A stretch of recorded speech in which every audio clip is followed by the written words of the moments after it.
insonlarning ko'plari nazardan o'lganini va ko'plab noxushliklar nazardan kelib chiqishini bilarmidingiz?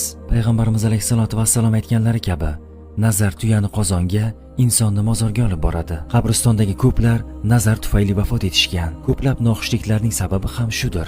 Saqlanish uchun 2 dona tavsiya beraman. Birinchisi payg'ambarimiz tavsiya qilgan mana shu duo. A'udhu bi kalimatil tammati min kulli shaytonin va hammatin va min kulli aynin lammatin. Bu duoni davomli o'qishingizni, hatto tongda va oqshom 2 marotaba o'qishingizni tavsiya qilaman. Oyatul Kursi, Falaq, Nas suralarini ko'p o'qishni tavsiya qilaman.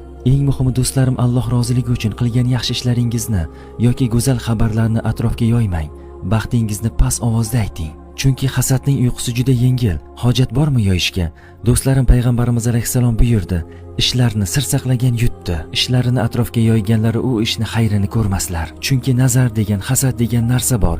Oxirida u menga buni qilmaydi, u mening eng yaqin do'stimdir, birodarimdir demang. Insonning ichidagini bila olmaysiz. Hazrati Yusufni quduqqa otganlar ham payg'ambar farzandi edi. Ularni payg'ambar farzandi ekanligini unutmaslik kerak. Aka-uka edilar. Hazrati Qobilni o'ldirgan Qobil ham bir payg'ambar farzandi edi.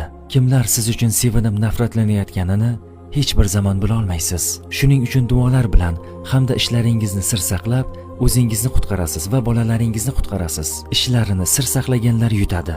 Alloh izni ila.